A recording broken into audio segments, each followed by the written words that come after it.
Scarlet Elva and Dimian had been engaged to Prince Kyle since before their birth due to a pact made between their families, yet that promise crumbled during a grand ball when Kyle suddenly announced the annulment of their engagement. He declared he was done with Scarlet and intended to be with his lover, Terraneza, leaving Scarlet stunned by his betrayal. The guests applauded the new couple as Kyle announced his plan to marry Terraneza soon, and Scarlet couldn't comprehend how everyone could cheer for a man who had just humiliated his fiancée. The answer came swiftly when Kyle began praising Terraneza as a kind and intelligent woman while mocking Scarlet as emotionless. He declared that pretending to love her for the past 17 years had been the greatest shame of his life and that he was finally free. Refusing to yield, Scarlet reminded him that their engagement had been arranged by their parents, meaning he had no right to cancel it alone. Kyle, however, arrogantly claimed he could because Scarlet was allegedly a petty criminal who had tormented Terraneza out of jealousy. Terraneza then pretended to be a victim as Kyle accused Scarlet of bullying her at the academy. Scarlet dismissed the accusation, pointing out that this was the first time she had even met Terraneza since they were in different classes. Yet Kyle, never known for his intellect, failed to grasp her point and instead accused Scarlet of insulting Terraneza by emphasizing the class difference between the elite and the common students. Kyle accuses Scarlet, claiming that Terraneza told him how Scarlet bullied her, locking her in the toilet, pushing her down the stairs, and tormenting her in countless ways. Calling Scarlet a cruel villain, he continues his insults until she finally loses patience. Deciding she has had enough of his childish behavior, Scarlet tells Kyle that she no longer cares about the accusations and will accept the nullification of their engagement. Yet before ending things completely, she asks for one last favor. Kyle refuses, but Terraneza, confident in her triumph, urges him to listen so Scarlet won't have any regrets. Moved by her supposed kindness, Kyle praises Terraneza and asks Scarlet what her final request is. Scarlet slowly approaches, clenching her fist, and calmly declares that her last wish is to punch them in the face. Shocked, Kyle demands to know if she's lost her mind, but Scarlet doesn't answer. Instead, she delivers a flawless punch straight to Terraneza's face, one so perfect that even Muhammad Ali would have admired it. Behind that single punch, however, lies a long backstory. From childhood, Scarlet had a habit of hitting people. Every other week, someone would end up bruised by her fists. Her brother Leonardo constantly scolded her for her violent ways, but Scarlet insisted she fought for justice. Though Leonardo knew she'd have protected a commoner from a noble bully, he couldn't ignore the sight of her covered in blood. He reminded her that she would soon be introduced into noble society and needed to stop fighting and start behaving like a proper lady. Scarlet's greatest challenge began when she first met the insufferable Kyle during the ceremony, where he arrogantly declared that she would be his servant from that day onward.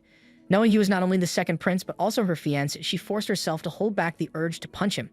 That moment marked the start of her misery as Kyle continued to torment her with pranks and insults while she was powerless to fight back due to their family's ties.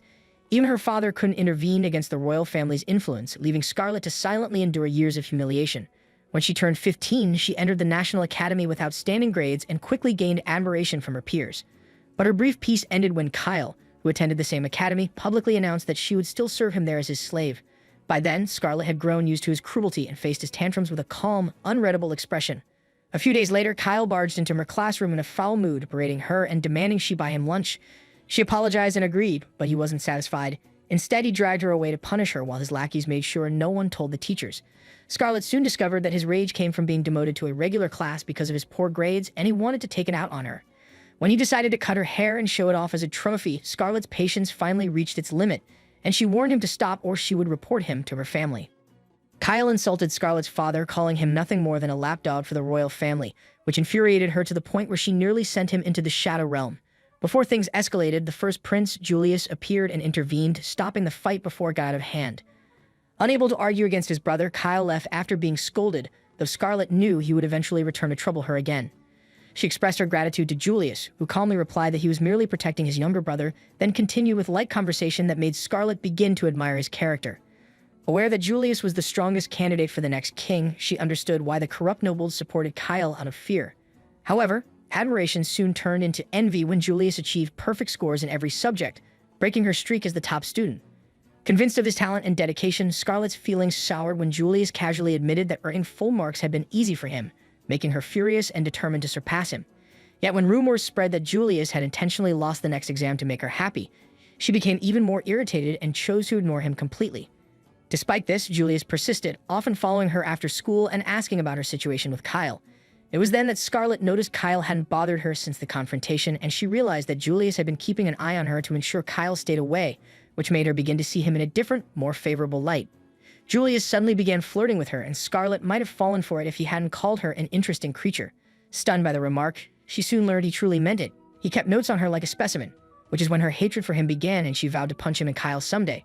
Back in the present, that promise finds an outlet in Terranez's face. With one punch, Scarlet sends her flying and flattens two others, prompting Kyle to freak out and demand what she's doing, to which Scarlet coldly answers that she was provoked by his cruel words and Terranez had to pay.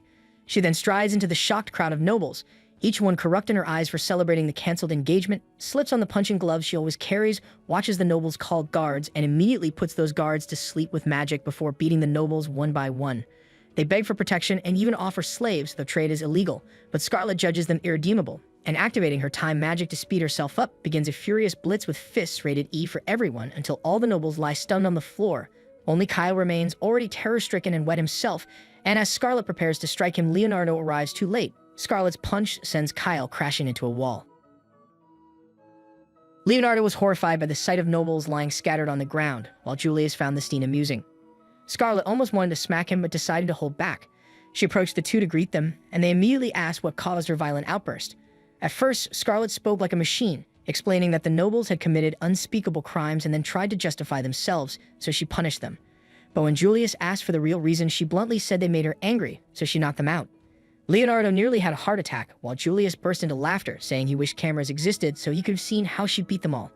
He joked that she should have waited for him before starting the fight, but Scarlet dismissed it as unreasonable.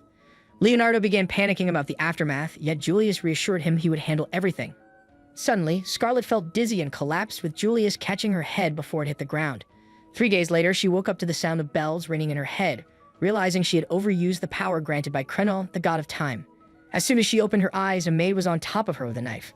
Scarlet calmly asked who she was, but the maid screamed for her to die and lunge at her, only for Scarlet to react instantly and punch her into a wall. Hearing a loud crash from his sister's room, Leonardo rushed in and was shocked to find that the first thing Scarlet did after regaining consciousness was punch someone. Relieved yet exasperated, he told her how worried he had been. After Scarlet freshened up, Julius entered and informed her that her engagement to Kyle had been officially annulled with both families' consent. Kyle had been stripped of his inheritance for protecting nobles involved in slave trading, and all nobles at the party had been arrested. Pleased, Scarlet asked if she too would be punished, but Julius assured her that she was too valuable to the royal family for that, though finding a suitor soon would be difficult. Then he shared unexpected news. Scarlet's bold actions had spread across the kingdom, and people now called her the Bloodstained Lady, a heroic figure who took down corrupt nobles with her own fists. Leonardo groaned at yet another terrifying nickname for his sister, but Julius reminded him there were more pressing matters. Many arrested nobles held key government posts, and the most troublesome of them all was the Prime Minister, Kyle's strongest ally. The king, already suspicious of Kyle's corruption, had formed a secret organization called CIO-2 to expose it, an organization now led by Leonardo himself. Julius then summoned one of their agents, the first to infiltrate Kyle's faction and uncover critical evidence. The agent is revealed to be Sigurd, Kyle's subordinate, who immediately apologizes to Scarlet for his rude behavior. Scarlet sarcastically praises his convincing act, saying he deserves an Oscar, which makes Sigurd visibly anxious. Julius then gives her permission to punch Sigurd if it helps her move on, and Scarlet accepts but only gives him a light tap on the cheek, remembering how he had saved her multiple times while working for Kyle. Afterwards, she leaves, feeling liberated now that her ties with Kyle are severed. Her next goal is to confront the maid who once tried to assassinate her. The following morning, she visits the warehouse where the maid, Anaka, is held, only to find the maid's clothes abandoned. Suddenly, a wild cat attacks, but Scarlet quickly knocks it aside and realizes the maid is a shape-shifting beastfolk. She orders Nanaka to return to human form, and to her surprise, the maid turns out to be a boy determined to kill her. Scarlet notices a slave crest on his chest, forcing him to obey his master's will. She offers to free him in exchange for information about his master, and when he dares her to try, she takes it as consent. Pinning him down, Scarlet uses her powers to reverse the time on his slave crest. In this world, every human is born favored by a god, though only a few ever discover which deity blessed them and how to wield their divine gift. Scarlet, blessed by Krenol, the god of time, is highly valued by the royal family. Using Krenol's power, she restores Nanaka's body to its original state before his enslavement, though the effort leaves her exhausted. Keeping his promise, Nanaka reveals that Prime Minister Godwin sent him. Godwin's son was one of Scarlet's victims at the party, and in revenge, Godwin ordered Nanaka to kill her. However, Nanaka had already been sent long before as spy on her family. He warns Scarlet that Godwin cunningly places spies in noble households, learns their secrets, and blackmails them into joining his slave trade, trapping them further in corruption. Enraged, Scarlet decides to confront Godwin directly, but Nanaka urges caution, explaining that the man is always heavily guarded.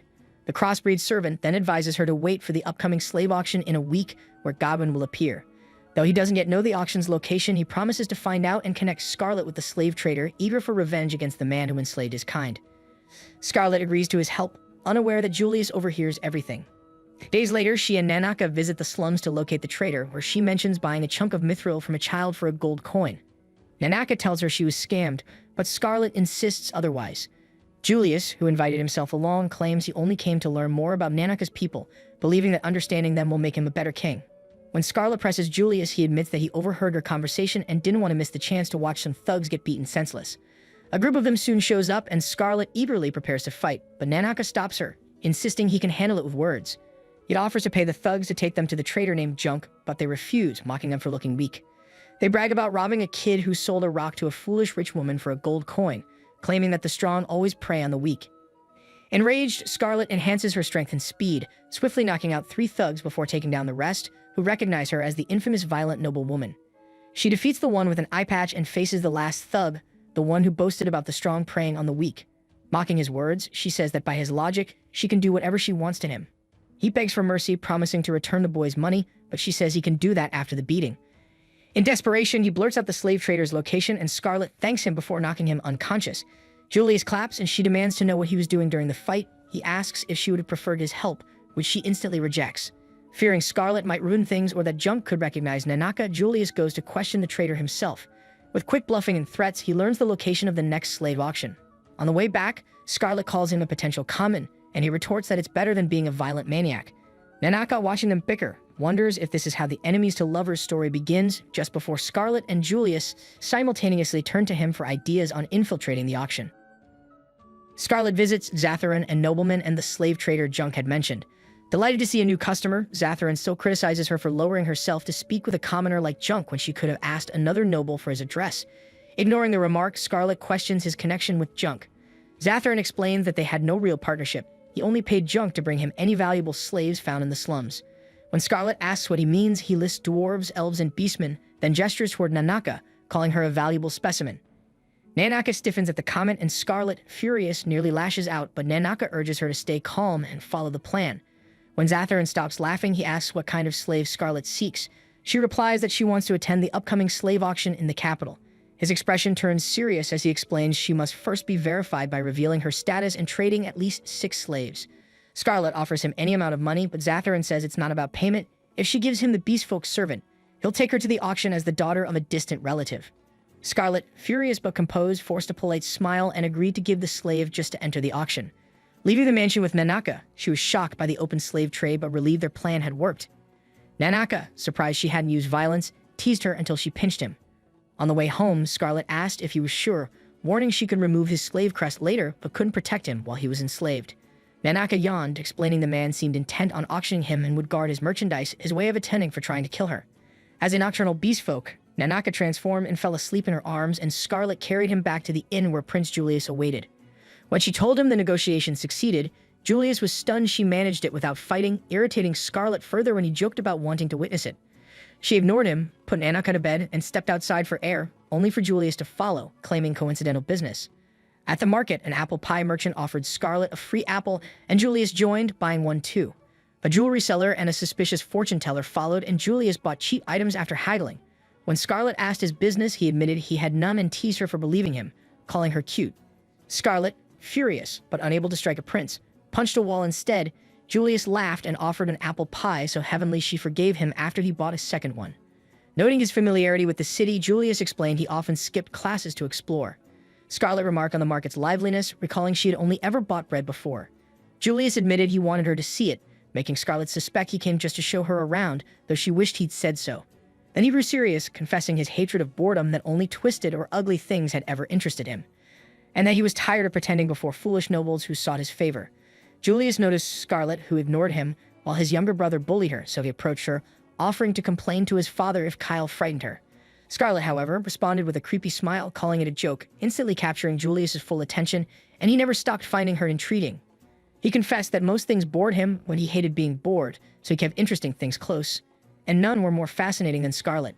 Without warning, he leaned in and kissed her cheek, leaving her stunned, and explained it wasn't traditional romantic love, but he liked her and valued her deeply. That night, Scarlet sat alone, questioning if the kiss was another of the prince's tricks. The next day, she met Zatharin, agreeing to hand over Nanaka if he honored his promise. He accepted, but requested proof the slave was truly a beast folk. Scarlet, slightly annoyed, commanded Nanaka to transform, revealing a cat-like creature, which delighted Zatharin. Suddenly, a terrifying man with fang-like lower teeth entered, asking if Scarlet was the customer for the new slave. Zatharin confirmed, introducing Donovan as the beast folk slave she had brought. Nanaka glared at Donovan, who Scarlet realized was a half-human, half-magic beast, a lycanthrope. Donovan apologized for his slave's rudeness and ordered him taken away. Excited, he noted the beastman's rapid regeneration and snapped a metal collar around Nanaka's neck. Nanaka resisted, angering Donovan, who swung his barbed whip, only for Scarlet to catch it barehanded. She taunted Zatharin, offering to punish the slave herself, but he dismissed her, warning that defeating a former A-rank adventurer required knight captain-level strength. Confused, Scarlet asked why it mattered. Zatharin said he only worried for her. Donovan, however, declared it too late to curb his pride and tried to yank the whip, failing against Scarlet's grip. Zatharin insisted no girl could overpower a heavier man, but Donovan claimed he was serious. Scarlet then asked if Donovan would be auctioned. Zatharin said he'd be kept as a personal bodyguard and trainer, reassuring her he wouldn't lose value. Without warning, Scarlet flung Donovan into the air and punched him into the stratosphere, leaving Zatharin stunned while she ignored him entirely. Scarlet removes Nanaka's collar, noticing his bleeding, and heals him with magic, hugging him while urging patience before addressing the noble about the broken window. The noble insists she needn't pay and thanks her for disciplining Donovan, admitting he cannot manage it himself. At her inn, Scarlet finds a familiar carriage and her furious brother demanding explanations on the way to the capital. Seeing Julius inside, she curses him for failing to stop her brother from discovering them. At the capital, Leonardo drinks hard liquor while scolding Scarlet and Julius for risking their lives, but Julius explains they located the slave auction, easing Leonardo temporarily. He then reveals Prime Minister Godwin is organizing it, and panic spreads as Scarlet reports it's in 2 days, prompting urgent planning. Scarlet glares at Julius, who teasingly offers apple pie, enraging her for no reason. Leonardo presents his plan and orders her home, but she refuses, explaining her motives run deeper than revenge. She has long seen good people suffer while evil nobles thrive. Believing ordinary means can't punish greedy nobles, she declares she will handle them herself, standing to call selfish nobles the most satisfying targets to punch, which shocks Leonardo and amuses Julius. She insists, as a duke's daughter, she can manage, frustrating Leonardo, who fears their family's reputation. The looming threat of Empire officials at the auction makes Scarlet and Julius tense, as the Empire, ruled by ruthless dragon riders, has long opposed their kingdom. Leonardo notes the Air Force has contacted Godwin, who meets aerial army officials. Angered by Scarlet crashing Kyle's party, Godwin orders her elimination. A red-headed soldier flies off on his dragon, earning Godwin's rebuke for arrogance, when a girl suddenly points a strange gun at him, claiming it's a gift from goddess Palmia. Unfamiliar with firearms, Godwin is stunned when she shoots a vase. The girl, Taryn, Kyle's side companion, warns the weapon can kill even the deadliest foes and urges Godwin to use it in battle. The auction day finally arrives, and Zatharin greets Scarlet with visible nerves. He hands her a mask that can barely hide her face, and she thanks him with a smirk, knowing this will be the noble's final auction. As he leads her into the hall, Scarlet quietly reviews her plan. After discovering the location, Julius had dispatched his agents disguised as servants to infiltrate the place, though unarmed and restricted from using magic. Knowing they couldn't arrest Godwin themselves, he relied on Scarlet as their main fighter, confident that her fists alone were enough. Inside, Scarlet strides in calmly while Leonardo and his knights wait outside, prepared to strike when Julius gives the signal. Though Leonardo trusts their setup, he silently prays. Scarlet restrains herself, fearing her temper might ruin everything. Meanwhile, Scarlet listens to the nobles' disgusting chatter about the slaves they desire, all eager for the night's main attraction, the shape-shifting beast folk. Suddenly, the lights go out and she collides with a man who quickly apologizes before leaving. The moment his voice reaches her ears, she realizes she's heard it somewhere before. The auction begins before Scarlet can think further, as the announcer steps on stage, presenting a one-winged bird woman that sends the nobles into a frenzy of bidding. Watching from the balcony, Scarlet struggles to contain her anger when Julius suddenly appears. She questions why he's there instead of leading the mission, and he explains he came to check on her. As she tries to leave, Julius follows, asking if she's found Godwin. She admits she hasn't, but has an idea where he might be. Julius urges her to hurry since the royal knights outside could seize her target first. Scarlet offers him a deal: delay their move, and she'll give him the spectacle of Godwin's defeat. Intrigued, Julius agrees but wants more. When she vows lifelong loyalty to the crown, he refuses, saying he doesn't want it for the kingdom. Gently holding her face, he tells her to swear loyalty to him instead. Scarlet smirks, saying it's the same since he'll be emperor soon, but Julius replies he's too impatient to wait. Scarlet hesitates, but the prince warns she won't get what she wants without swearing loyalty. Reluctantly, she pledges allegiance, pleasing Julius. Afterward, he asks about Godwin's whereabouts, and Scarlet says he's likely watching from the highest balcony. Julius suggests they hurry, but Scarlet insists she's even more eager to crush the corrupt minister. Meanwhile, in the prison, guards drag an elf woman away, leaving her daughter behind. The girl tries to follow, but Nanaka stops her, promising everyone will be safe as the slaves pray for deliverance. Back with Scarlet, she silently puts the guards to sleep, earning Julius's praise for her precise magic. She sulks, reminding him he once beat her in the academy, which secretly amuses him. They soon face a group of thugs, and Scarlet recognizes them as Godwin's private guards. Smirking, she calls them appetizers, slips on her diamond-studded knuckles, and defeats them effortlessly without even using Kreno's blessing. She then smashes through the door to Godwin's chamber, where he and his allies watch in shock, and declares with a grin that her fists have been itching to meet his face. Godwin is stunned to see her, while his son bursts with rage, eager to settle his grudge against Scarlet. He fires a lightning spell, but Julius instantly cancels it using the royal ring. Panic spreads as Godwin recognizes the ring, a relic that only the Emperor and Julius should possess. The nobles freeze in fear, realizing their downfall, yet they try to convince themselves the blonde before them is an imposter. Godwin orders a special slave to be brought in, and Scarlet recognizes the beastman as Donovan in his feral form. Commanding Donovan to kill both Scarlet and Julius, Godwin's plan collapses when a new figure appears, slicing through the chaos. Scarlet identifies him as Sigurd, the man she bumped into earlier, who had been posing as Kyle's loyal subordinate to infiltrate the auction. Enraged, Godwin orders everyone to attack.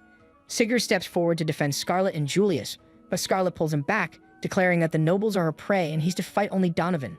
Amused and slightly thrilled, Sigurd agrees as Scarlet unleashes her fury, hurling nobles through the air, her grin terrifying everyone who dares approach. In her wild rampage, she sends several crashing over the balcony, leaving no doubt who owns the battlefield. Leonardo rushes inside after not receiving the prince's signal, only to be shocked by the bloody scene before him. Scarlet stands proudly among fallen nobles, making him think she's gone on a killing spree, but she calmly says no one's dead. She holds back. They then see Sigurd barely holding out against Donovan while guests flee in panic. Worried some might escape, Leonardo suggests mobilizing the knights, and Julius agrees, though Scarlet protests she hasn't beaten Godwin yet. Julius orders Leonardo to send knights after Godwin anyway, assuring Scarlet she alone gets to punish the Prime Minister. Leonardo, confused, demands an explanation, and Julius says he made a vow to Scarlet.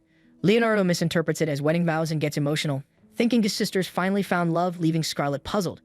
Julius sighs at their misunderstanding and signals the knights outside. Regaining composure, Leonardo activates his clairvoyance and locates Godwin and his son heading to the roof, right as a dragon appears above it. Julius confirms his suspicion that Godwin was working with the vanquished Empire's dragon riders and urges the group to move before he escapes, but they're still stuck in the basement. Scarlet kicks off her shoes, orders Leonardo to free Nanaka and the others, then activates her acceleration ability, sprinting up the stairs, rebounding off walls, and crashing through a window to reach the rooftop in seconds. Despite the strain, she refuses to stop when she spots Godwin and the dragon. On the roof, Godwin and his son arrogantly demand the dragon rider dismount and fight them as equals. Enraged, the rider insults them as worthless humans and commands his dragon to attack, but Scarlet drops from above, blocks the massive tail, and warns him not to touch her punching bags. She crushes Godwin's son underfoot and tells Godwin he's next, but before she can move, the stunned dragon rider jumps down, amazed she blocked the attack barehanded.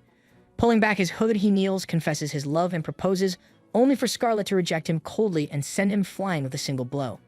Scarlet slams Alflame's head down and hits him with all her strength, enduring his knee blows to her face. Alflame pretends to be fine but soon feels dizzy from her kicks, realizing he's concussed. Stumbling but still determined, he begs her once more to leave with him, claiming the kingdom of weaklings isn't worthy of her. Tired of his nonsense, Scarlet grabs his collar and uses her power to fling him back to his kingdom. Turning to Godwin, who's trembling in fear, she listens as he apologizes for trying to kill her and for helping Taran ruin her engagement with Kyle. Shocked by the revelation, Scarlet demands to know if he aided Taran in humiliating Kyle. Godwin nervously admits he only followed Taran's plan. Seeing her interest, he tries to bargain for freedom, revealing that Taran was summoned from another world by the goddess herself. Unsure whether to believe him, Scarlet pauses, unsettled by the revelation. Scarlet believes fear has turned Godwin into a senile old man spouting nonsense to save himself. She refuses to believe his claim that Taraneza is a girl summoned from another world by a goddess and decides he deserves punishment. Godwin tries to bargain, offering her anything she wants. After a brief thought, Scarlet says she wants a human punching bag with shifty eyes, a pointed nose, and padded clothes. Godwin agrees, until he realizes she's describing him. Smirking, Scarlet activates Kreno's power, slowing time 100-fold so only she can move freely.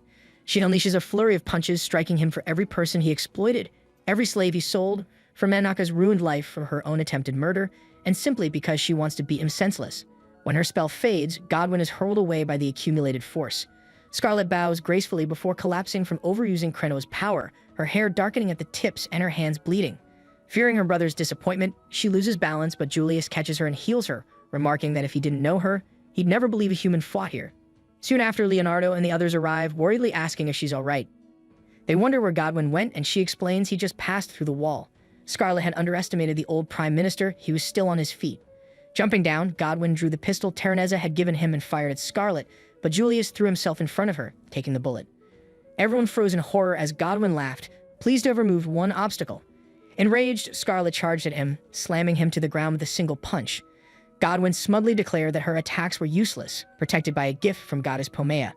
Foolishly, he showed it off, and Scarlet instantly tore it from his hand before breaking his nose. Declaring that he must atone in the afterlife for killing Julius, she struck him with all her strength, sending him flying. Believing her vengeance complete, she told Julius to watch over them from heaven, only for him to cough and reveal he was alive, saved by Leonardo's healing magic. When he teasingly asked if she was disappointed, she smiled in relief, glad he survived. Soon after, the nobles were arrested, and though Godwin lived, he was utterly defeated. Scarlet rested in her carriage, content after settling the score. Meanwhile, in the vanquished empire, Prince Alflame hung stuck in a tree, waiting as his friend came to rescue him. He kicks the tree, knocking Alflame down before helping him to his dragon. Alflame groans that his bones might be broken, but his friend laughs, saying that's impossible for someone with the toughest body on the planet. The red-haired prince admits he was blasted from another country and probably used up all his luck surviving. They reach the dragon and take off, and on the way, the blonde teases if Alflame got to play with his toy. Remembering Scarlet, Alflame admits he enjoyed her company more than expected and wants to see her again. Back in the kingdom, Scarlet's act of stopping the slave auction spreads fast, earning her fame as a savior.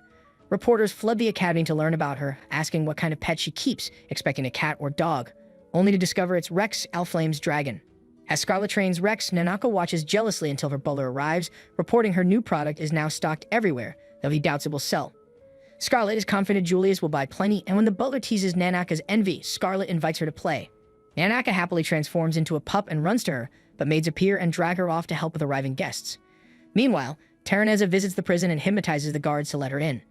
Fantasizing about her fairy tale ending, she meets Godwin, who pleads for freedom and vows loyalty to the goddess. She thanks him for spreading communism and gives him a gift from the goddess Pomina, then brainwashes him, leaves poison, and calmly walks away after he drinks it, thanking him before declaring he's no longer needed. News of his death shocks Julius and the others, who refuse to believe such a strong man would take his own life. Leonardo finds it odd too, especially with no sign of Terranezza despite Scarlet's report naming her as an accomplice. Nanaka then brings the files Leonardo requested, and while reviewing them, Julius grows curious about the girl who controlled the prime minister. Finding notes on communism, he explains it's a major faith worshipping Paulina, goddess of beauty and love, led by a greedy merchant. Nanaka quickly links it to Godwin's corrupt dealings. Sigurd mentions an older faith, Dianism, devoted to Saint Diana, blessed with exorcism powers. Though not the state religion, most citizens still follow it and claim it deserves the title. Remembering the upcoming Dianism pilgrimage festival, Julius assigns it to Leonardo, eager to avoid it himself. Changing topics, he asks about Scarlet, and Leonardo proudly reports she's thriving, even hunting her dragon yesterday. Julius laughs, calling her impressive, then wonders if he should propose. Leonardo chuckles, revealing they've already exchanged vows, leaving Nanaka and Sigurd stunned as Julius quietly hopes he'll realize it for himself someday. He decides to visit his beloved, and a few days later, Scarlet has fully tamed the dragon, gracefully riding on its back. When her academy friends arrive at her home, they see the dragon flying toward them and, not noticing Scarlet atop it, immediately attack before the butler can explain it's harmless. Despite the assault, Scarlet remains unscathed. Later, over tea, they admit they mistook the dragon for an enemy since soldiers from the opposing kingdom rode similar beasts, and they wanted to take one down. Amused by their unchanged recklessness, Scarlet feels nostalgic after so long apart. The girls soon bicker over who ruled the dorms in her absence before urging her to recover quickly and return for graduation. They don't want to finish without her. The purple-haired girl jokes about wanting to graduate soon and marry a good man, though she admits her many suitors aren't serious, wishing instead for someone who'd risk his life for her. Scarlet is touched but reminded of Julius's sacrifice, uncertain how to feel. When her friends tease her about marriage plans, she's spared from answering as Nanaka enters, and she simply tells him she's busy and will play with him later. Nanaka points out that Scarlet hasn't come to play. She's brought a guest, Julius, and the girls freeze, sprinting up to greet him. When he asks if he's disturbing them, Scarlet snaps that he's interrupting her tea, though the others offer it gladly for the prince. Julius asks to borrow Scarlet for a moment, which irks her, but he takes her hand and asks to speak privately. The girls swim in tease, leaving Scarlet stunned. Outside, Julius tells her Godwin died in custody and that his follow-up on Terranezza stalled because Kyle knew nothing, so Scarlet finally understands the need for privacy. He asks if she has anything else to say. She denies it and says only that she'll visit a hot spring to recover her hair. Julius reminds her she's invaluable to the kingdom and begs her not to risk her life. She admits she feels the same and warns him never to do so again. She's grateful the royals value her blessing but terrified of losing the future king. Julius then picks roses, remembers a market visit and his father's secret romantic streak, picks a rose crown, sets it on Scarlet, and declares she has stolen his heart and should stay with him forever. Her answer freezes when he calls her his most beloved toy, and when he adds that the crown's love is only for his amusing toy, Scarlet's joy vanishes. She straps on her knuckled gloves and, coldly amused, asks if she has his permission to clobber him. Sometime later, Scarlet receives a letter from Diana, who wishes to meet her at Diana Cathedral in a month. With Terraneza missing and Palmian schemes at play, Scarlet senses trouble and vows to protect her. She then tells her brother Leonardo she wants to go on a hot springs tour, but he immediately suspects it's just an excuse to hit someone, especially after her lie about making a vow with Prince Julius. Disappointed, Leonardo listens as she insists her story is true. While Nanaka serves tea, he notices the hot springs location and jokingly asks if she plans to punch the saint. His face drains when he realizes her route matches the Holy Land pilgrimage, but Scarlet quickly assures him she'd never harm such a revered figure. Relieved, he allows the trip, and Scarlet thanks him before leaving, only for her smile to fade when she finds Julius waiting outside. In the carriage, Julius laughs at Leonardo's misunderstanding, but Scarlet warns him not to tease her brother. He then grows serious, explaining that since the Godwin affair, neighboring realms have been restless, spies may lurk in court and their journey must remain secret, even from Leo. When he touches her cheek and asks if she understands, Scarlet averts her eyes in uneasy silence. Their destination came into view, and Scarlet noted the wall of impurity that hemmed in the religious quarter, the stately headquarters of Palmianism and Dianism, which impressed her despite knowing its purpose. Julius scoffed that the Palmian Pope claimed it kept worldly filth out, but really it hid his corruption. The current head, Pope Sargon, was once a corrupt merchant and a known social climber, a name that made Scarlet sparkle with delight at the thought of laying him out, and Julius silently expect her to try. The carriage halted. The gate had just shut. Guards, apologizing, said Sargon ordered no one pass without the king's approval. Julius, aware the king was at a conference, called it petty obstruction. An Ober stepped forward, Jarmuth, inquisitor of Palmianism, who bristled at Julius's insult and declared his duty, backed by the goddess Palmia, to purge heretics, producing a sacred hammer as proof. Scarlet saw only a target. Julius admitted he recorded part of their plan with a magic item and left the rest to her, so she strapped on her gloves and moved to open the gate. Jarmuth mocked Scarlet as a fool, claiming no ram or spell could harm the holy gate, until the ground shook and Scarlet shattered it with her bare hands, calmly noting they'd overlooked the simple truth. The gate opens by pushing, not pulling. Everyone now saw her as a monster, which she teasingly called rude toward a lovely maiden, and Jarmuth realized she was Scarlet Elven, the blood-stained lady, causing the guards to flee. Angered that she had deceived Minister Godwin, he raised his weapon. Scarlet grabbed a guard's spear, but before she could use it, Jarmuth attacked, mocking her for thinking a spear could stop his flail, only for her to knock the spiked ball back into his stomach with a single strike. He coughed blood and fell but rose again, claiming no wound could hinder his mission while his pendant healed him. Tired of the trick, Scarlet punched him skyward, joking that pigs could fly, a saying only she could make. The Holy Order of Diana arrived, led by Paragus, who greeted Scarlet warmly and explained they had been quelling Palmia riots. Scarlet sensed their anger stemmed from Dianism's growing unity, while Julius suspected deeper motives. Backslash, as Paragus scolded a tardy soldier, the man froze, entranced by Scarlet's beauty, asking where she had been all his life. Julius stepped between them, admonishing the knight for manners, and Paragus promised to beat sense into him. Afterward, the man introduced himself as Dios Westwood, head knight of the order. Julius remained stern, and Scarlet noticed Dios seemed uneasy around free spirits. She politely introduced herself, but Dios boldly declared his love, asking her to be his girlfriend. Silence fell. When he mentioned class differences, Scarlet said they didn't matter, though noble birth required marriage within rank. Dios boasted of his half-elf royal lineage before realizing he revealed too much, making Scarlet chuckle at his breach of decorum. As she moved her hand, Dios released it, only for Julius to seize it, demanding respect. Dios smirked at their dynamic, but was dragged away by his comrades, jokingly inviting Scarlet on a date. Paragus apologized, noting Dios was a skilled but arrogant fighter. Scarlet admitted she had sensed his talent even in battle. She then asked Julius when he would release her hand, and after a brief silent look, he stepped back. Julius apologized for his rashness and left before Scarlet could question him. They soon met Street Diana, where he requested a private room to discuss the pilgrimage in secrecy. Inside, he reconsidered having a chaperone, only for Diana to burst in, joyfully calling Scarlet her big sister. Scarlet hugged her warmly, but Julius pulled Diana aside, reminding her to greet him too. Horrified at the touch, Diana demanded release, rejecting the chaperone idea as a waste of time better spent doting on Scarlet. Julius teased her lack of saintliness, prompting her to cling to Scarlet again and ask for the black-hearted prince to be scolded. Amused, Scarlet urged them to begin. Julius explained the Holy Land pilgrimage's history. 300 years ago, a girl with exorcising powers placed holy gems in the 4 directions to form a barrier against monsters. After her death, the barrier weakened until Diana purified the gems and restored it. The king built a cathedral honoring both, and whenever the barrier wanes, a new girl with exorcising powers arises as the next street Diana.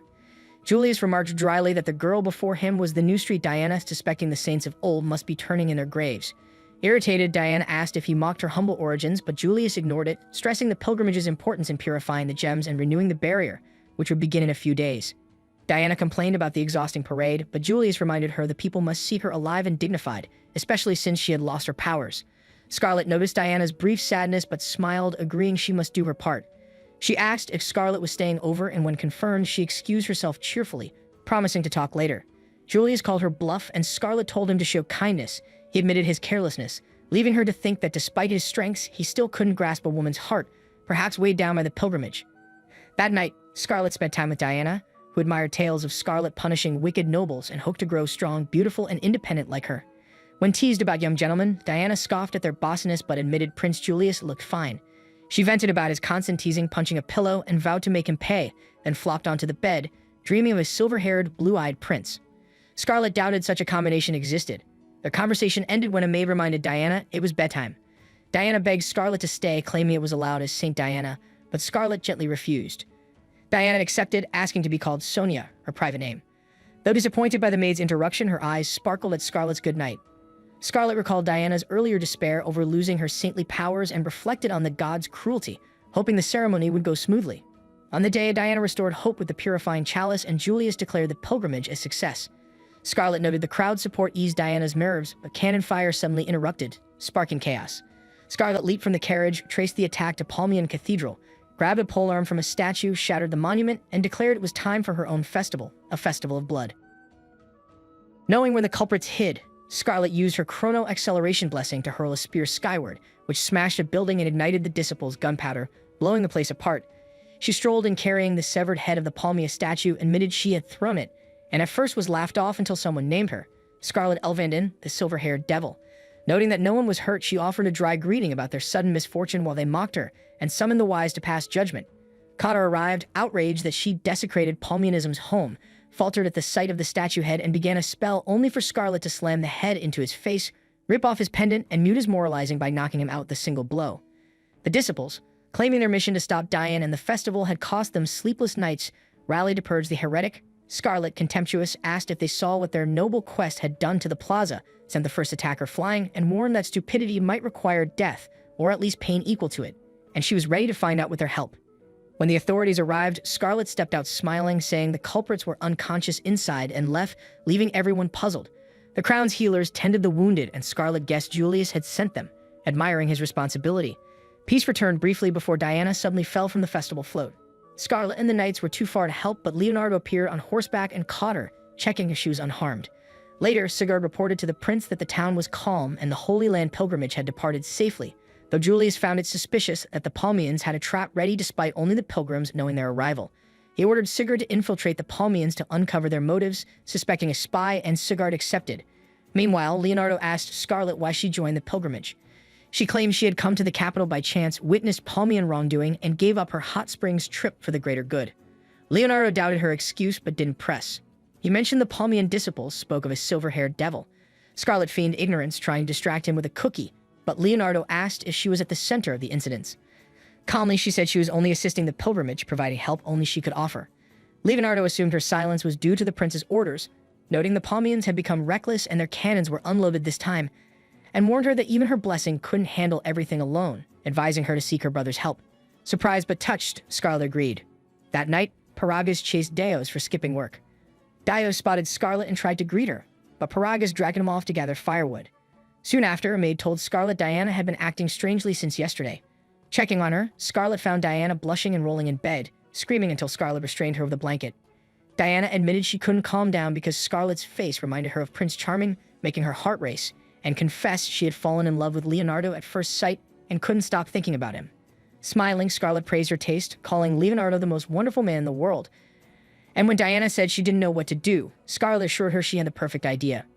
A week after leaving the capital, they reached Memphis, a city on Palestine's eastern border known for its hot springs and as the first stop on the Holy Land pilgrimage. While enjoying the baths, Scarlet reviewed her plan with Diana, who hesitated at the idea of inviting him on a sudden nighttime date. Scarlet assured her that love required boldness and promised to handle everything. Back in their room, Scarlet styled Diana's hair fall naturally and dressed her in Memphis's traditional outfit, calling it the new side of her plan to reveal an unexpected charm that would capture a man's attention. Diana admired her wisdom and vowed to do her best. Just then, Scarlet opened the door to find Nanaka eavesdropping. Knowing he had been watching since they left the capital under her brother's orders, she praised him for his diligence, and Diana followed suit. When Scarlet teased him about a hot bath, Nanaka panicked, insisting he preferred cold water before fleeing. Before leaving, he informed them that Leonardo had finished bathing and was now in his room, suggesting Diana invite him before bed. Gathering her courage, Diana went to Leo's room and shyly asked if he would like to tour the city, while Leonardo paused, recalling Scarlet's earlier advice. Leonardo remembered Diana's wish to feel like an ordinary girl and kindly accepted her invitation to tour the city, which made her very happy. Scarlet, satisfied, left them to explore Memphis and nightlife and strolled the festival in good spirits until Julius turned up sooner than expected, boasting he was the kingdom's busiest noble and trying to steal some of her food. She dodged and told him she wasn't here to enjoy herself but to monitor local adventurers, specifically the lycanthrope from the slave auction rumored to be a former adventurer. Julius acknowledged there were ruffians among them, but doubted she'd so easily find one worth her fists, and just then a group of adventurers began smashing a merchant's booth in anger over a lost bet. So with the guards inactive, Julius surprised the stunned merchant by offering a bag of money to buy all of his goods, including the broken ones, on the condition the merchant could throw out or otherwise deal with the troublemakers. Scarlet handed Julius her prizes and food, thanking him for laying the groundwork before suddenly punching an adventurer in the ribs, sending him into his companion, one out cold while the other, fuming, warned they were the feared Golden Heifer party. Ignoring him, Scarlet mocked their meat as too grain for cows, donned her gloves, and declared she'd eat anyway. Leo shivered, sensing his sister's mischief, while Diana cheerfully wondered where to go next. Pushing the feeling aside, Leo brought her to the goldfish pond and explained the game. After a few failed attempts, Diana reminded him of Scarlet as a child, making him smile. He guided her hand patiently, teaching her to move slowly until she caught a fish. Excited, she briefly considered taking it home, but decided it would miss its friends, earning a smile from Leo that made her blush. Later, they rejoined the crowd, and Diana suggested trying every game and food, enjoying the festival with him. Spotting a cute headband, a merchant offered a pair at a discount.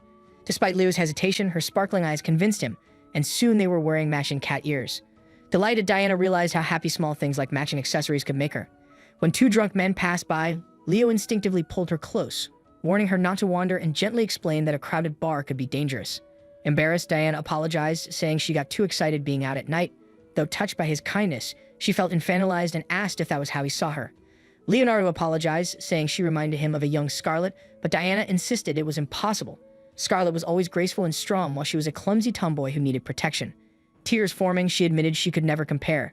Smiling, Leonardo knelt, telling her she was brilliant, irreplaceable, and had fulfilled her duties flawlessly. Before she could respond, a commotion arose over a silver-haired lady. A knight reported the situation, and Leonardo ordered Diana back to the inn as he rushed to find his sister. Watching him leave, Diana silently wished she could be more like Scarlet. Meanwhile, at the festival, Deos discreetly took a suspicious note from a merchant while the knights kept watch, and far away in the vanquished empire, the Red Sky Dragoons received a visit from Miklin the strategist, a Palmian inquisitor who informed Alflame and his men that Palmia's followers were requesting the Dragoons' aid along with the Prince of Vanquish. Disciples informed Pope Sargon that the pilgrimage has reached Memphis, prompting confusion over why the inquisitors haven't slowed them. But Sargon calmly silences them and reveals the church planted a special mole among the pilgrims. Unaware, Sigurd, undercover under Julius's orders, overhears everything. Meanwhile, the group climbs on foot. Diana, exhausted, complains about the distance, and Scarlet encourages her until Leonardo takes Diana's hand to check on her, sending her into a flustered denial. Paragus scolds the Holy Order for lagging until Scarlet defends them, praising their effort, which inspires the knights to push harder. Julius then teases Scarlet about acting like an innocent maiden to manipulate them, calling her a budding villain. She playfully agrees, warning that she's not the pure-hearted girl he remembers. When she hints at knowing more and calls him Royal Finesse, Julius's smile drops as he demands to know where she learned that name. Scarlet tells Julius that Leonardo loves bragging about women who adored him at every ball and admits she finds the nickname he gave Julius cute, making him groan internally. Dios appears to tease Scarlet for looking too happy with the prince, prompting Julius to laugh as Scarlet shifts the focus to Dios' athletic skill, which he proudly attributes to elven nature. Her mild praise makes him act dramatic until her grin forces him to confess she makes his heart sing and begs sincerely for a chance to impress her. Julius urges the group forward, anticipating trouble. When Deos pushes his luck and asks her to be his, Scarlet raises her fist, forcing him to retreat before sending him flying with a divine gust, shocking everyone except Julius. Later, they reach the Holy Gem, and Leonardo remarks on its severe corruption, doubting it could worsen so much in a year. As Scarlet approaches a tent, Leonardo warns it's for saints to change in. She casually replies she's a saint too, freezing him before he loudly despairs over his sister's involvement in nonsense and blocks her path, demanding to know what blasphemy she intends. Julius, wiping tears of laughter, insists she explain everything now. Scarlet briefly grows irritated but steadies herself, revealing that while everyone thinks the Church of Diana has one saint, there are actually two, Diana and herself, and that the protectors of Palestine have always operated as a pair since Dianism's third generation. At the Holy Gems, they rely on Krenoa's blessing. One saint purifies the gems while the other restores the barrier. With Diana unable to restore it this year, the gem requires heavier purification, so Scarlet uses Krenoa's power to rewind time and cleanse it. She prepares the ritual, calls on Kreno, employs a sacred shroud, and creates a holy barrier while purifying the gem. Diana watches in awe, Dios calls her a showwoman, and Paragas reminds him her attire protects her from the gem's corruption. Leonardo is stunned by her time-reversing ability, and Julius explains the rarity of the blessing and why her saint status was kept secret, clarifying her betrothal to Prince Kyle and Julius's insistence on staying close. Leonardo denies being bothered but is left thoughtful. Once the gem is purified, Paragas notes the next one lies in Snowend, and Diana praises Scarlet and offers to help her change. Scarlet studies her instead, asking what's wrong, and Diana admits she feels guilty for doing nothing while Scarlet handles everything. Scarlet hugs Diana, promising to restore her powers, while Diana stays quiet and notices Dios watching seriously. As the pilgrimage grows colder, Julius worries about Seaver's warning of a possible mole but hides it when Leonardo asks. They discuss Snowend's endless winter, and Scarlet grumbles about fighting with frozen hands. Julius tells her to endure until they reach the Lord's Manor, expecting their usual warm welcome, but the townspeople hide indoors instead. When Scarlet comments on the cold reception, Julius questions Count Padrak, who accuses them of traveling with a fake saint extorting cities. Paragas defends Diana, but Padrak insists they want his fortune and challenges them. The knights prepare to fight until Paragas stops them, saying they only need supplies, and Leonardo points out the fortune is state tax money. Ignoring this, Padrak claims they now follow a true goddess. When Leonardo asks which one, Padrak presents their new saint, Terraneza Hopkins, who greets them with a dark laugh. Scarlet offhandedly recalls making her squawk like a bird at Kyle's sorry, angering the man beside Terraneza, whom Julius identifies as Pope Sargon's son, a noble Scarlet humiliated and forgotten. He protests until she casually offers a fist, making him flinch. Irritated, Terraneza unleashes magic from her fan, charming the Palmian disciples. Julius blocks his nose and warns the others as Terraneza boasts of her charm blessing. Scarlet links it to Kyle's manipulation and calls him an idiot, though not stupid enough to cause a scandal unless enchanted. Terraneza teases her about loving him and admits she feels no remorse. She flaunts her control over men, prompting Scarlet to ask if the blessing works on women. Terraneza says it doesn't, and Scarlet calmly replies that her face and sweet voice make her feel wonderfully alive. Scarlet imagines the satisfying impact of her fist on Terraneza's cheek, but her excitement vanishes when Terraneza commands those under her spell to kill her without regard for the others. Julius and Leonardo rush to protect Scarlet as she attempts a sleep spell, only for the Pope's son to effortlessly nullify it. Palmian disciples bind her in magic chains, boasting they had prepared countermeasures after witnessing her strength. Scarlet admits immobilization is her greatest weakness in close combat, but reveals she planned ahead, urging them to ensure their enemy can't counter their counter. With her enchanted earrings that nullify restraining magic, she shatters the chains, strikes the Pope's son, and turns their own weapons, and even the men, against them. Terraneza panics, ordering her bodyguard to stop Scarlet, while Isabella launches high-speed whip strikes. Scarlet dodges, drops from above, and knocks Isabella out with a kick. Terraneza recoils in terror as Scarlet mocks her and readies a strike, only for a divine barrier to halt her fist. Recognizing St. Diana's power, Scarlet looks up as Diana yelps and Dios presses a knife to her, demanding calm. Paragas demands an explanation, and Dios admits he wanted to stay out of it, but cannot let anything happen to Terraneza. He admits he's a Palmian Church spy and an inquisitor and tries to bargain, but Paragas refuses. Dios presses his knife to Diana's neck, warning he's out of patience, and the moment the blade grazes her skin, Leonardo gives in. Scarlet releases Terraneza, Dios releases Diana, and Leonardo rushes to comfort her, while Terraneza mocks Scarlet before escaping with Dios using wind magic. Scarlet collapses, worried for Diana, and Julius scolds her for overexerting herself before she passes out. She then awakens among the clouds, confused, until Kreno, the god of time, greets her and explains they met when he blessed her before birth. After thanking him, she learns Palmia stole Diana's blessing out of jealousy because Palmia loves Kreno and resents him granting power to humans. Forbidden to act directly, Palmia created a vessel using part of her divine body and placed a soul from another world into it. Teresa Hemia, now her proxy. Through this proxy, Palmia targets Scarlet, Diana, and the Kingdom of Palestine. Shocked by such pettiness, Scarlet receives Krenoa's pocket watch to restore Diana's blessing and an enhancement to her own power, her hair returning to its natural color. He summons punching bags with noble faces so she can test her new strength, and she eagerly prepares to strike. Diana's past begins 7 years earlier when she was a little girl named Sonia who returned home after arguing with her friend Mary. Her caretaker read her a book about a saint and urged her to be kind and protective like the saint, though Sonia doubted she could after fighting that day. That night, Saint Diana appeared in her dream, passed on her power, and declared Sonia the new saint. Sonia woke the next morning with real powers and ran outside to announce it, but the villagers thought she was playing until she cast the saint's barrier before them. Shocked, they spread the news, and Sonia's quiet life in a small Palestinian village changed instantly as crowds came to pray at her home. Thinking she'd simply become popular, she apologized to Mary, but Mary panicked, calling herself unworthy, and her father forced her to bow. Confused, Sonia was then approached by Diana's clergy, who said they had come to take her away because the previous Saint Diana had died and she must now protect the kingdom. Realizing everyone had abandoned her old name and identity, Sonia understood she could never return to her former life and must use her new power for others. Soon after, she met the other saint, Scarlet, for the first time. Scarlet had guided Diana from the start, helping her understand her powers and live as Saint Diana. One night, Diana questioned why Scarlet seemed flawless and broke down, calling herself a useless village girl dependent on the saint's blessing. Scarlet reassured her that her natural cheer was her own gift, yet Diana remained burdened by doubt, fear, and jealousy. In the present, Sigurd informs her that Prince Julius wishes to meet.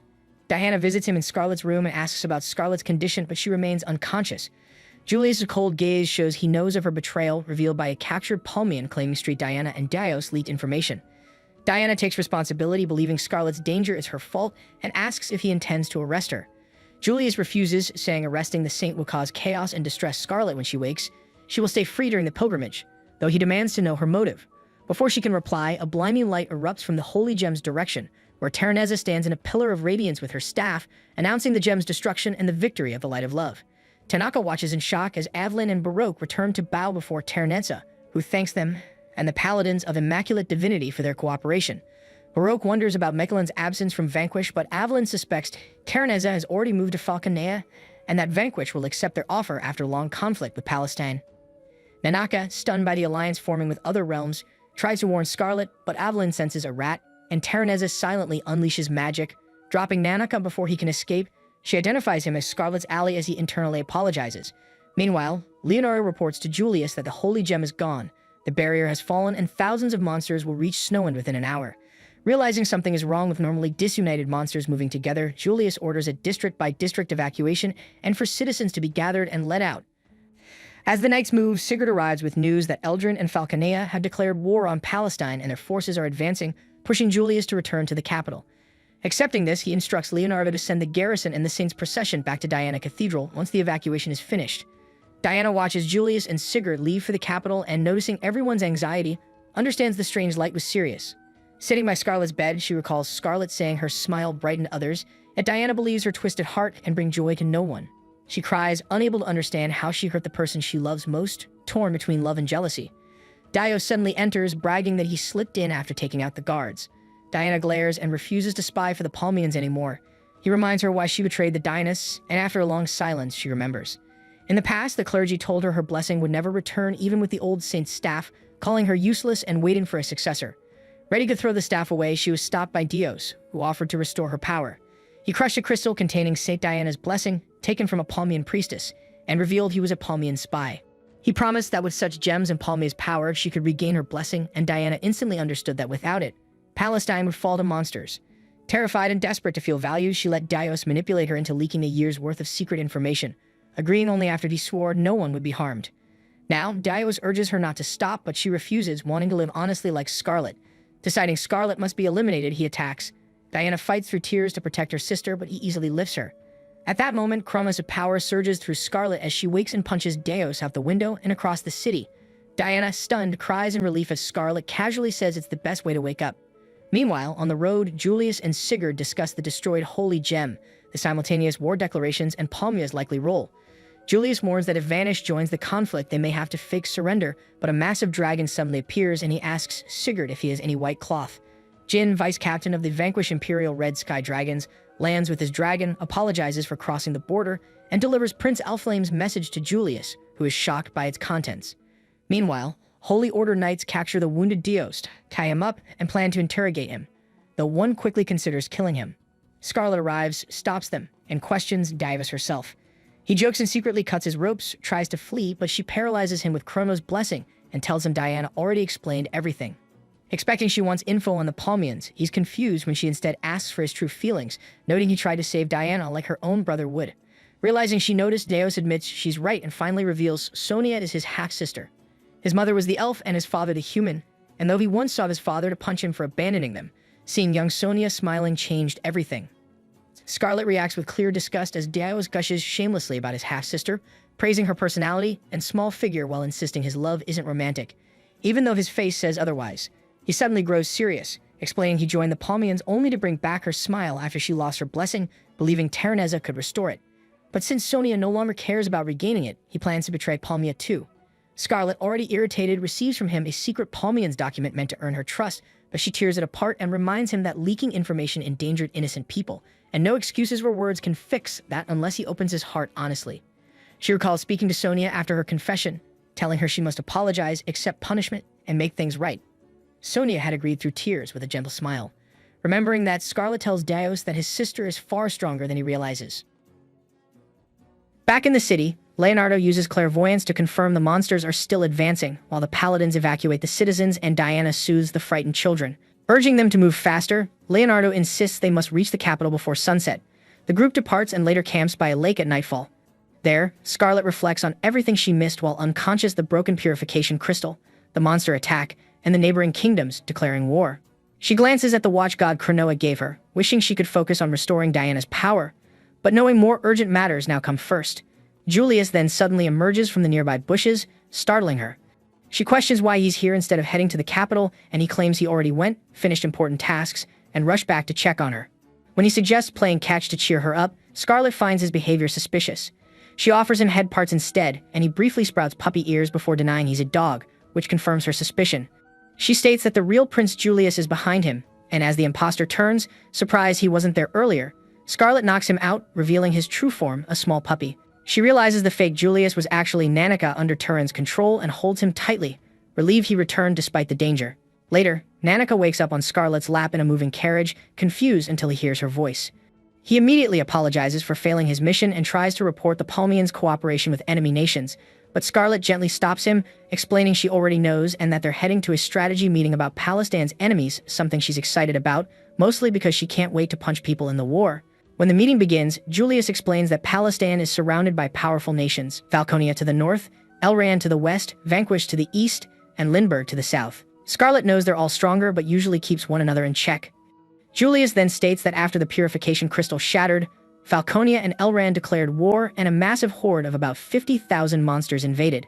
Pargaras notes they'll need the entire royal army to handle the threat. Julius adds that the monsters are heading straight for the capital as if being guided, while Falconia and Elran wait at the borders. Scarlet suspects they're holding back until Palestine exhausts itself fighting the horde, so they can strike when the kingdom is already worn down. Everyone deflates at the news until Julius adds he has good news as well. He explains that a faction contacted him recently, offering help by placing Palestine under its debt, and he then presents Prince Alfraim and his aide Jin, who proposed an alliance between Palestine and Vanquish. The room freezes in shock, and Leonardo instantly objects, refusing to support cooperation with the man who provoked Godwin and nearly shattered their kingdom from within. Others back Leonardo and urge Julius to rethink the idea. Scarlet steps in, stating she trusts Julius weighed the risks and benefits, but anyone who lived through Alfraim's actions cannot accept him easily, so she asks why Julius agreed. Alfraim sits beside her and winks, enraging her. Julius finally answers that he understands their anger but cannot reject the opportunity. Alfraim then clarifies that the Vanquish Empire itself is not supporting Palestine, only he is, and mocks them for believing the Empire would send its army. Sigurd, already furious, reaches for his sword, but Julius orders him to hear Alfraim out first. Scarlet, far less tolerant, equips her gauntlets and moves to drive Alfraim's face into the floor. Everyone panics, thinking their ally is dead, until Jin calmly reveals he expected the prince's recklessness and came ready to handle negotiations. He explains that the Van Empire chooses emperors not by bloodline but through a brutal contest of strength. Then Alfraim erupts from underground, boasting he won't lose any one-on-one fight but admitting the succession war is complex enough to spark a full conflict. Julius finally understands his motive and asks if Alfraim wants their support for the throne. The prince openly agrees.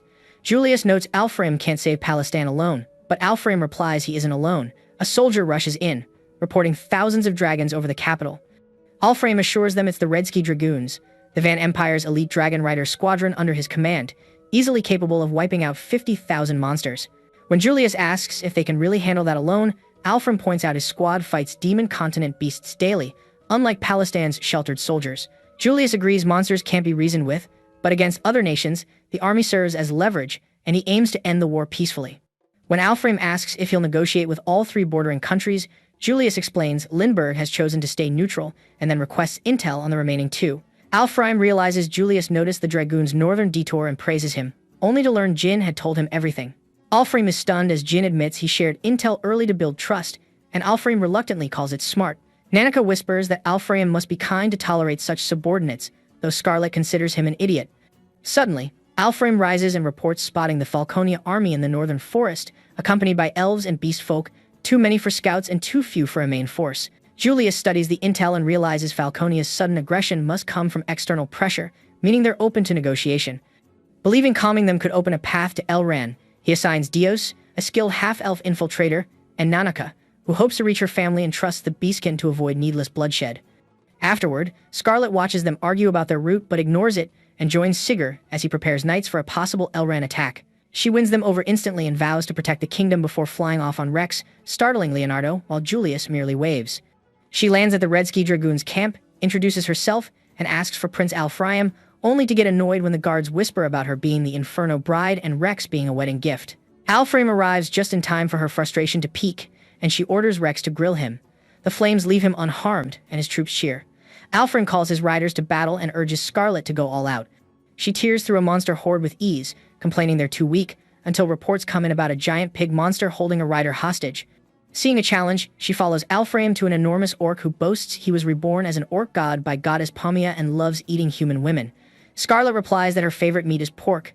He charges, but she uses time manipulation to punch first and blow his head off. He survives by moving his head around his body. She plays whack-a-mole until he tries spitting acid, which Rex redirects into his own minions. He mocks her punches as useless right before his body swells from the hundreds of strikes she placed in one slowed moment, cooking him from within until he bursts.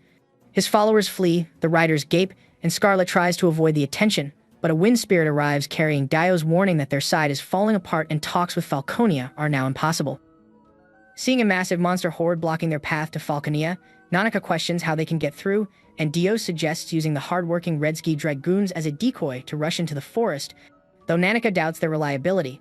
Moments later, a goblin's thrown knife injures Vice Commander Jin, triggering him to obliterate the goblin with a flaming bow, making Nanaka and Dios realize no one can be trusted. So they summon Scarlet and inform her that the Dragon Riders have started a full-scale brawl instead of opening a path. And after witnessing the chaos, she flies in on her dragon, sees Alfram calmly tanking giant monsters before he incinerates them when he notices her. Then she lands, jokes with him about killing the orc leader and knocking out a Palmian Inquisitor, and finally reminds him to order his men to follow the original plan and open a route for her friends into the forest.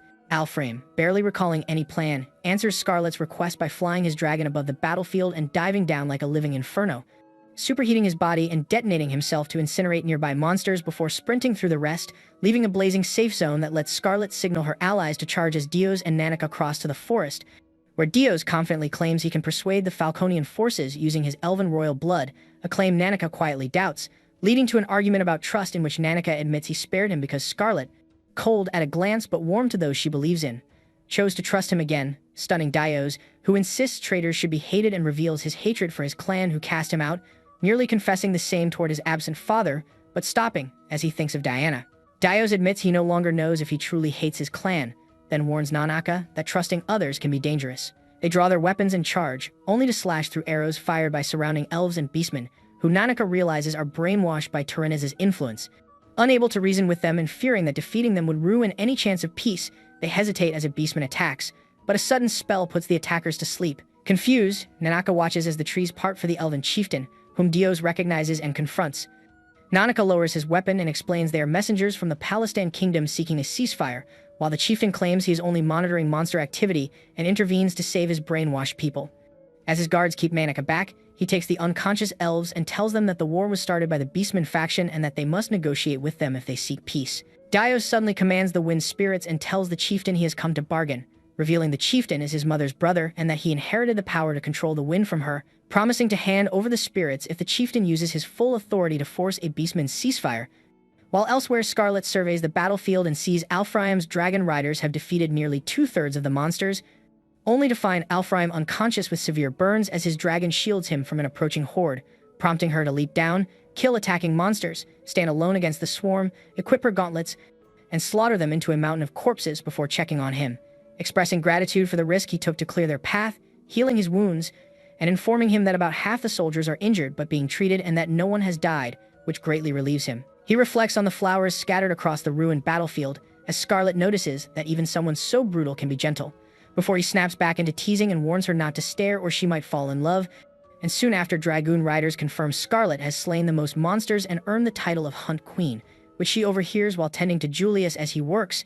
As a soldier reports the Falconia army's return from the borders, proving Nanika and Dios succeeded and bringing Julius relief before he asks for Scarlet's support and unexpectedly leans on her shoulder, locking eyes, only for Alframe to arrive and announce he is returning to his kingdom, then challenge Scarlet to come and vanquish him instead of saying goodbye, shocking Julius as he explains Palestan will soon go to war with Elend and he will no longer be able to protect her, urging her to go with him, which Scarlet declines out of duty to her ducal family, while Alframe refuses to see her as a noble ornament and calls her the greatest warrior he knows as he reaches for her hand, until Julius pulls her back, declares she can shine anywhere, confesses he has loved her for 10 years, and provokes Alframe into declaring himself a love rival and demanding a duel, ending when Jin knocks him out, orders the soldiers to throw him onto his dragon. Thanks Julius for opening Palestan's airspace to the Dragoons, strikes Alframe again to force him to lead his men home, and as an enraged Alframe flies off, promising they will meet again. Leo later reports the remaining monsters have been cleared, Falconia has withdrawn, and only Elrond's army remains at the border, which Julius believes cannot be reasoned with, while Scarlet suggests they may simply be awaiting Tyranez's orders. Julius agrees but admits they don't know Tyranez's location until Dios arrives and offers help, though he grows jealous when Scarlet and Leo praise Nanika despite Dios paying the price for the negotiations. Julius tells him to stop overreacting and share what he knows. And Dios reveals the enemies are still following the Palmian Church's plan, and that forest spirits confirm Tyraneza is heading west to destroy the Western Purification Crystal, which would trigger a monster outbreak and allow the Elrond Empire to invade. But Dios explains they still have time since Tan's holy treasure needs at least 3 days to recharge, so Julius decides to reach the crystal first and assigns everyone present, plus Diana and Paladins, to the mission, worrying Dios about Diana's safety until he and Scarlet visit her in a medical tent where she's healing the injured, explain the plan, and Scarlet reveals she gained a divine treasure from Krinoa to reclaim her powers, prompting Diana to join the mission as Dios vows to protect her, though she only softens when Leo promises the same. Later, Julius tells Scarlet how valuable Alframe was in the battle, leading her to remember his words about carrying 10 years of feelings and question their meaning, though he deflects by talking about sharing apple pie and vanilla ice cream after the war, while elsewhere, Tyraneza rages over her failed plan and is confronted in a vision by the goddess Palmia, who reveals the failure came from ignoring orders to unleash monsters on every village and town, instead of sending them straight to the capital, prompting Tyraneza to vow she will one day rule Palestan rather than destroy it, after which Palmia warns that Scarlet and the others are approaching, and Tyraneza claims she can charge the divine staff within a day, swearing to destroy everyone with the god's blessing to Palmia's satisfaction, before smugly deciding on a secret counterplay by activating a hidden fragment of her power inside Julius like a sleeper agent and using it to cast a brainwashing spell to manipulate him and hurt Scarlet. The next day, Scarlet's group heads for Sagalia and reaches an underground passage where Nanika says he and Dios will scout ahead due to their sharp senses, prompting Scarlet to have Rex wait behind with the Griffins. As they advance, Nanaka detects traps everywhere, but Scarlet ignores the warning and casually destroys them all, allowing the group to pass through unharmed. Inside, they encounter Palmians, shocked that anyone survived the traps, and Scarlet thanks them for the warm-up, angering them since they worked hard on the setup. The Palmians attack but are quickly defeated, realizing they are no match, until Michelin orders Scarlet to stop, making her body feel heavy as Julius senses reinforcements arriving. Leonardo scans the area and spots Tyraneza, but his vision burns out as he confirms she is alone with the Western Gem. While Diane checks on him, Michelin identifies her as a saint and believes Palmia would benefit from her defeat, though Paragus warns the Holy Orders will not allow her to be harmed. When Isavelinla attacks Paragus, Nanaka deflects her whip, and as Michelin tries to weaken him with his staff, Dios intervenes, forcing Michelin to split the ground to push him back. Julius urges Scarlet to stop Tyraneza from destroying the Western Gem, but Michelin blocks their path and weakens everyone with his staff, dismissing Scarlet's wind magic as his men raise a barrier. Scarlet calmly says she intended to be gentle with an old man and fires a single air bullet that instantly knocks Michelin out, leaving the Palmians stunned at how their barrier was pierced. She explains that magic cannot stop it because it is only air pressure, then says she must leave and asks Diana to wait a little longer while she retrieves her blessing. As the Holy Order clashes with the Palmians, Scarlet departs with Julius, but they are stopped by Avalon, whose presence is barely detectable, likely due to a magic item, which makes Scarlet eager to fight him. Julius steps forward instead and tells her to continue, reminding her that Terraneza is her true target, so Scarlet rushes ahead and Evelyn lets her pass. Julius warns Evelyn that his duty is to protect Terraneza, yet Evelyn claims she can defeat Scarlet as the true embodiment of their goddess, then draws his magic sword and compares himself to Julius, insisting that only one of them can be the most beautiful man alive and that Julius must die. Julius dismisses the title but says he wants to see Evelyn kneel, finding the idea amusing. Scarlet attacks Terraneza and lands a blow, but Terraneza quickly recovers and says her face cannot be damaged, which pleases Scarlet since it means she can keep hitting her. Elsewhere, Leonardo leads the knights against the Palmians as an archer targets Diana, but Dios shields her and is wounded, telling her he will protect her no matter what. The fight returns to Terraneza as she strikes Scarlet with her divine instrument, but Scarlet evades and activates her blessing to move faster. Terraneza panics and tries to raise her barrier, but Scarlet stops time and realizes she cannot activate it properly because the power is only borrowed from Diana, then resumes time and peers behind her. While Terraneza vows to beat Scarlet and reclaim Diana's power, the knights struggle against the overwhelming Palmians until Dios notices Michelin has recovered, freezes the knights with his staff, and orders their execution, only for Diana to regain her blessing and shield everyone, healing the knights and restoring their resolve as Dios welcomes her return. Elsewhere, Julius fights Evelyn, whose attacks overwhelm him until Julius collapses the ceiling with a fireball, strikes Evelyn through the chest, and realizes he held back because Julius is a useful pawn in the goddess's plan. Evelyn reveals his sword can cut reality to open a path to the temple and notes that although Terraneza's charm failed, Nanica weakened Julius's resistance, ensuring their plan proceeds. Scarlet slams Terraneza into the ground and coldly rejects her pleas for happiness, but Julius suddenly hurls a fireball to save her. He helps her up, leaving Scarlet shocked to see him under Terraneza's spell, as Terraneza claims ownership and commands him to kill her. He moves to confront her, but she warns she will not hold back and knocks him away, telling him not to take it personally as she presses the attack. He blocks her strikes and starts forming a fireball, yet she rushes him before he can release it, only to realize he has already read her movements. Terraneza questions why she has not fallen into despair after her prince abandoned her and declares she will beat Julius until he regains his senses. She slams him into the ground, but he summons fireballs, forcing her to leap back. She wonders if he let himself fall into Terraneza's trap just to be with her, and when he teases Scarlet about being jealous and praises her ladylike behavior, Terraneza angrily tells them to stop. A platform rises as she threatens to kill Julius, noting Scarlet's blessing is weakening and ordering her to surrender to save him, which Scarlet does. As Terraneza prepares to steal the blessing and commands Julius to restrain Scarlet, he instead embraces her, making Terraneza realize her charm is fading. She explains that he bears the heroic tail blessing, created by the god above all, granting limitless power only when the one he loves is in danger. Julius claims he does not love Scarlet, and she says she feels nothing for him, which pleases Terraneza as she reveals the blessing works only with mutual love. Scarlet wonders if he can still save her, but he says it no longer matters since they are not in love. She insists he answer her, and he explains that he can use his blessing to protect her, prompting her to beg him to save her. She suddenly kisses him, and an aura bursts from his body as Terraneza realizes his blessing has fully awakened. He tells Scarlet to leave everything to him, and when Terraneza attacks with her divine instrument, he blocks it effortlessly. Scarlet then strikes Terraneza, scratching her face, which sends her into a furious breakdown as she rants that nothing ever goes her way, that she should be loved by everyone as the main character, and that the world deserves to be destroyed if no one loves her.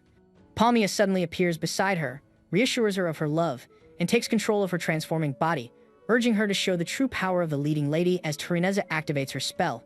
The ground shakes, the ceiling collapses, and Diana shields the knights and Palmians with her barrier. Julius withstands Terraneza's attack and notices she is already exhausted, deciding it is time to counterattack by copying her spell, which she barely blocks before Scarlet overwhelms her with a relentless barrage of punches. As they notice her regeneration, Scarlet believes she can keep hitting her endlessly, but Julius explains that Terraneza will die soon because she cannot contain Palmia's power and suggests waiting for her to self-destruct. Scarlet refuses, wanting Terraneza to pay for what she did, so Julius protects her with his blessing as she charges forward. Terraneza tries to blast her, but the attack fails, and when Terraneza prepares to self-destruct, Scarlet stops time and delivers a final punch with all her strength. Terraneza is blasted away once more as everyone watches, and Scarlet remarks that she finally feels better. Diana then restores the kingdom's barrier with her blessing, earning Scarlet's praise for fulfilling her duty. That night, as Dias prepares to leave, Scarlet confronts him about becoming a spy, and he admits he had no choice because Julius would have punished him otherwise. Diana asks to speak with him, revealing she knows they are half-siblings, and she thanks him for saving her from the archer while promising to carry out her role as saint. Relieved, Dios admits he lied so everyone would believe he had manipulated her into betraying the kingdom. The next day, Scarlett and Leonardo travel by carriage to Julius's tea party, where Leonardo explains that the Eldrin army retreated after Tyranez's defeat.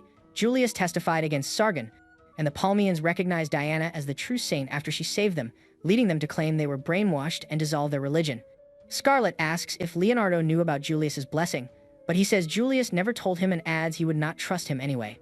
Scarlett then realizes Julius outplayed her by letting himself be charmed, so she would be forced into kissing him. At the party, Julius prepares apple pie for Scarlett, knowing it is her favorite, and greets her arrival with Rex by praising her timing. He offers her advice on kissing next time, but Scarlett makes one final request, tells him to brace himself, and sends him flying.